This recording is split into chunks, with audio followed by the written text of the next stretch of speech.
నమస్తే, welcome to KTV Telugu. నేను Vasant. Machine 2024 విజేతలు ఎవరో కార్యక్రమంలో ఈరోజు మరొక ప్రత్యేకమైన నియోజకవర్గం గురించి తెలుసుకుందాం. తుని ఒకప్పుడు తెలుగుదేశం కంచుకోట, 2 దశాబ్దాలకు పైనే పసుపు జెండా ఎగిరిన చోటు. అలాంటి నియోజకవర్గం ఇప్పుడు అధికార వైసీపీకి అడ్డాగా మారిపోయింది. వరుసగా 2 సార్లు విజయం సాధించిన వైసీపీ మూడోసారి కూడా గెలిచి హ్యాట్రిక్ కొట్టాలని గట్టిగా ట్రై చేస్తోంది. అయితే తునిపై మళ్లీ పట్టు బిగించేందుకు టీడీపీ కూడా కొత్త ఎత్తులతో సిద్ధమవుతోంది. బలాన్ని పుంజుకొని విజయాన్ని సాధించేందుకు సరికొత్త వ్యూహాలతో పసుపు పార్టీ పెద్దలు తమ రాజకీయ అనుభవం అంతా వాడుతున్నారు.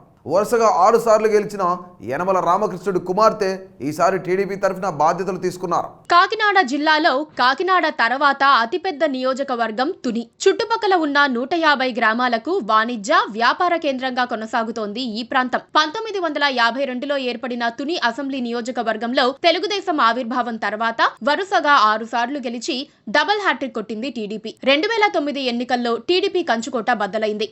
మరోసారి టీడీపీ అక్కడ గెలవలేదు. మొదటిసారిగా కాంగ్రెస్ అభ్యర్థి రాజా అశోక్ బాబు గెలిచారు. 2014 ఎన్నికల్లో రాష్ట్రం మొత్తం తెలుగుదేశం హవా కనిపించడంతో తునిపై మళ్లీ టీడీపీ పట్టు సాధిస్తుందనుకున్నారు. కానీ అనూహ్యంగా వైసీపీ అభ్యర్థి ఎమ్మెల్యేగా గెలిచారు.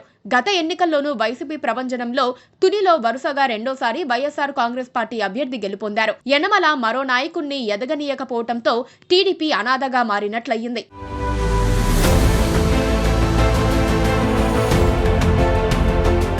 తునిలో అభ్యర్థుల గెలుపోటములను ప్రధానంగా 4 సామాజిక వర్గాలు డిసైడ్ చేస్తూ ఉంటాయి. ఈ నియోజకవర్గంలో కాపు సామాజిక వర్గం ఓట్లు 50,000 దాకా ఉన్నాయి. అలాగే యాదవుల ఓట్లు సుమారుగా 30,000, వెలమల ఓట్లు 30,000, ఎస్సీ ఎస్టీల ఓట్లు 45,000 దాకా ఉన్నాయి. వీళ్లే పార్టీల గెలుపోటములను నిర్ణయిస్తారు. 2014లో రాష్ట్రమంతా తెలుగుదేశం గాలి వీచినా తునిలో మాత్రం వైసీపీ అభ్యర్థిగా పోటీ చేసిన దాడిశెట్టి రాజా విజయం సాధించారు. 2019 ఎన్నికల్లోనూ మళ్లీ ఆయనే గెలిచారు. 2014లో గెలిచిన ప్రతిపక్ష ఎమ్మెల్యేగా ఉండటంతో అభివృద్ధి చేసేందుకు అవకాశం లేదని మరోసారి ఛాన్స్ ఇవ్వాలంటూ జనంలోకి వెళ్లి గెలిచారు. ఇప్పుడు ఆయన జగన్ కేబినెట్ లో మంత్రిగాను కొనసాగుతున్నారు. వైసీపీలో అభ్యర్థుల మార్పుపై రచ్చ జరుగుతున్నా దాడిశెట్టి రాజా పేరు మాత్రం బయటకు రాలేదు. అంటే ఆయనకే టికెట్ కన్ఫర్మ్ అని అర్థం చేసుకోవచ్చు.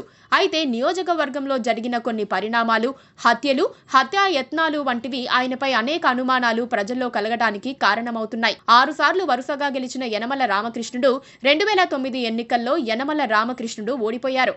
దాంతో ఆయన ప్రత్యక్ష రాజకీయాలకు గుడ్ బై చెప్పేశారు. తర్వాత తన రాజకీయ వారసుడిగా తమ్ముడు యనమల కృష్ణుడిని బరిలోకి దించారు. 2014, 2019 ఎన్నికల్లోనూ కృష్ణుడు ఓటమి పాలయ్యారు. ఈసారి కూడా పోటీ చేయాలనుకున్నారు. కానీ యనమల రామకృష్ణుడు తన కుమార్తె దివ్యను తుని టీడీపీ ఇన్ఛార్జిగా పాలిటిక్స్ లోకి దించారు. మొదట కాస్త తటపటాయించినా ఇప్పుడు యనమల కృష్ణుడు కూడా పనిచేస్తున్నారు.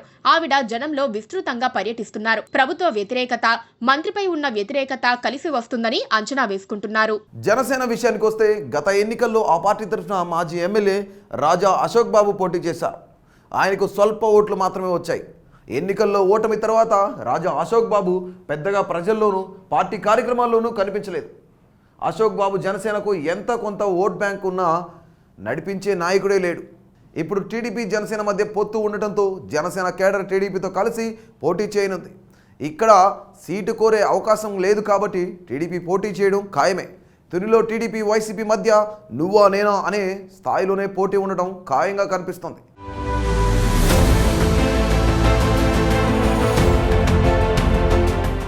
సో ఇలాంటి మరిన్ని ఇంట్రెస్టింగ్ అప్డేట్స్ కోసం, అలాగే AP political minute to minute update కోసం మా కేటీవీ తెలుగును సబ్స్క్రైబ్ చేయండి. అంతవరకు సెలవు, నమస్తే. Please subscribe